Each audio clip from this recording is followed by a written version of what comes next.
Picture yourself dragging a stone heavier than a car, your bare feet blistering on scorching desert sand, the sun so brutal it feels like your skin is on fire. That was life for the men who built the pyramids. Thousands worked until their bodies gave out. Many never saw home again.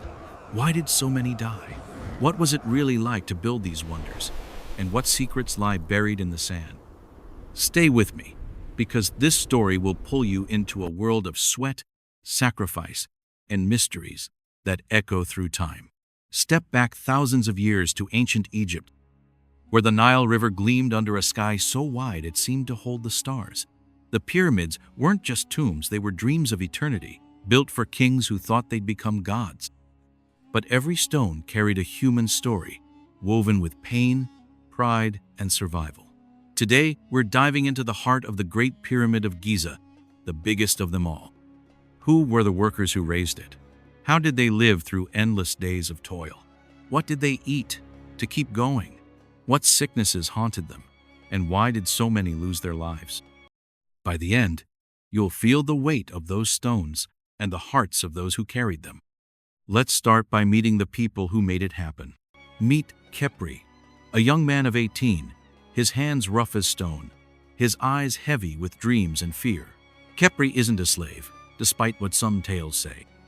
He's a farmer's son from a quiet village, far from Giza, called to serve the pharaoh when the Nile's floods drowned his fields.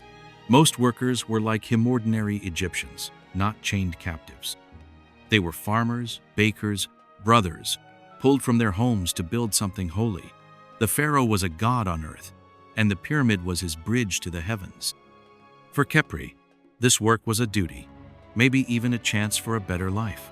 But duty doesn't ease aching muscles or calm a racing heart.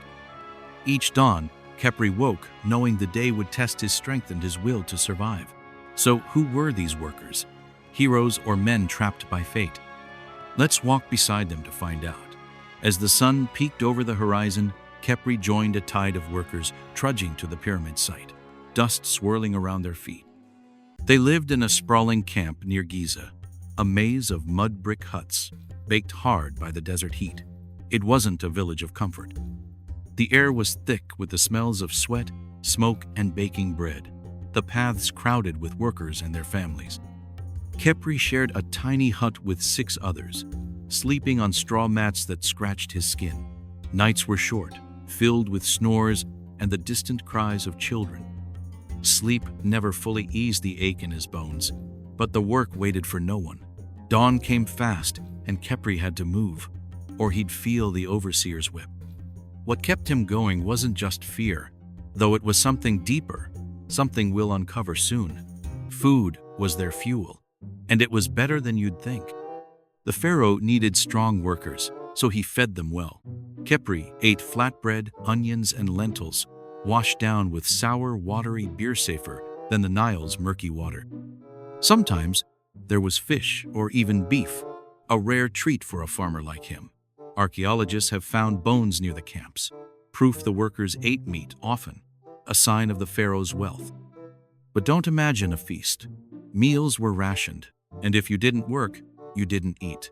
Khepri's stomach growled as he hauled stones, hunger a constant shadow. Some days he chewed slowly, savoring every bite, knowing it might be his only strength.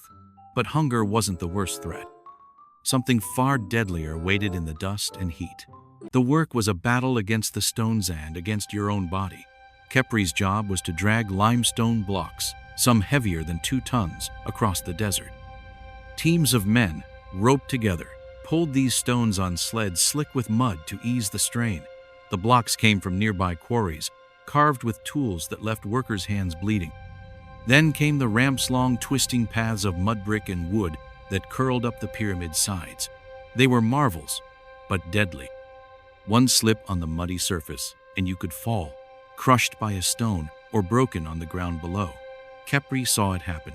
A worker named Mena, barely older than him, lost his footing.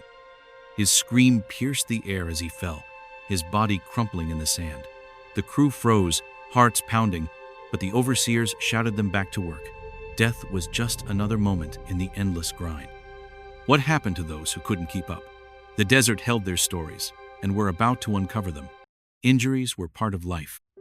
Khepri's hands bled from ropes, his back screamed from lifting, his feet blistered from the burning sand. Skeletons from workers' graves showed the toe-cracked skulls, shattered arms, spines worn to ruin. Doctors were there, skilled enough to set bones or stitch wounds, but there was no relief for pain, no rest either. If you couldn't work, you were sent home, often with nothing. For Khepri, that meant failing his family, who needed the rations he earned. He saw men push through agony, their eyes hollow but determined. One day, he helped carry a man whose hand was crushed by a stone.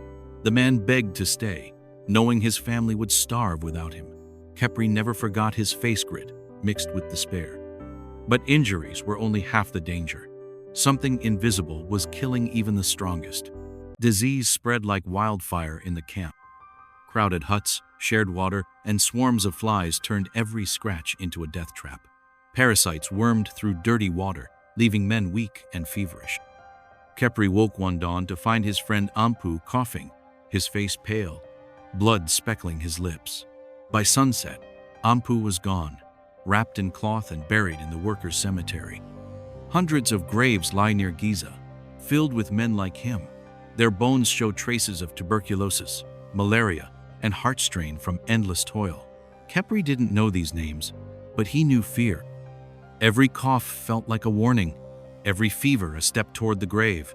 Yet the work never stopped. The overseers made sure of it. How did they keep thousands of men moving through such misery? It wasn't just whips, though Khepri felt their sting. Overseers lashed anyone who slowed their blows, a public lesson. But there was more to it. Khepri believed in the pharaoh's divine purpose. The pyramid was a sacred gift to the gods, a way to keep Egypt strong. That belief gave meaning to his pain. Workers were paid, too not with coins, but with food, clothes, and sometimes land. For Khepri, that was a chance to lift his family from poverty. Some men took pride in their work. Khepri saw stonecutters carve their names into hidden corners of the pyramid, a whisper of, "I was here for eternity." But pride couldn't shield them from the dangers that waited every day, dangers that grew as the pyramid rose higher. The deaths were countless. Building the Great Pyramid took 20 years, and thousands didn't survive it. Some were crushed by stones, their bodies broken in an instant. Others collapsed from heat stroke, lips cracked, skin burned raw by the sun. The ramps were the deadliest. A snapped rope or a weak timber could send a stone sliding, wiping out a whole team. Khepri's crew faced it one day. They were hauling a block when the sled jammed. The overseer yelled, the men pushed harder, and then snap. The rope broke. The stone slid back, crushing two men before they could scream. Khepri stood frozen, their blood soaking the sand, their faces etched in his mind. These moments were why so many graves filled the desert. What kept Khepri going, knowing death was so close? It was duty, fear, and a flicker of hope. Khepri dreamed of his mother's smile, his sister's laughter. Quitting meant abandoning them, leaving them to starve. But there was more. At dusk, when the pyramid's shadow stretched long and dark, Khepri felt its power. It was growing, stone by stone, a wonder that would outlast him. That thought pushed him forward, even when his body begged to stop. He wasn't just building a tomb, he was part of something eternal. But eternity came at a cost, and Khepri was about to pay it. One morning, the air thick with heat, Khepri's team was high on a ramp, guiding a massive stone. It stuck, refusing to budge. The overseer's whip cracked, urging them on. Khepri pushed, his shoulder burning, his legs shaking. Then he felt Ita shudder beneath his feet. The ramp groaned, wood splintering. Before anyone could shout, it collapsed. The stone slid, and chaos swallowed them. Khepri dove aside, but the stone clipped his leg. Pain seared through him, white hot, as he hit the ground. Dust choked his lungs, screams fading into silence. When he looked up, half his team was gone, buried under rubble or crushed. Blood pooled from his shattered leg. He knew what came next. Injured workers were often left to die, useless to the project. As he lay there, the pyramid looming above, Khepri wondered if this was his end. Khepri survived, but he was never whole again. A doctor bound his leg, but the pain lingered like a ghost. He was sent home, limping, his heart heavier than any stone. He left behind friends buried in the desert, their names lost to the wind. The Great Pyramid was finished years later. Its 2.3 million stones, a monument to those who gave everything. Today, it stands at Giza, silent about the lives it claimed. These weren't just workers, they were sons, fathers, dreamers, caught in a world that asked too much. The pyramids show human strength, but also human pain. Stand there now, and you can almost hear their voices, whispering of sacrifice and survival. But the pyramids hide more than stones. They hold secret hidden chambers, lost treasures, and whispers of curses that still haunt the sands. What else did the Egyptians leave behind in those ancient giants? That's a story for another video. Stay with me, because what's coming next will leave you stunned.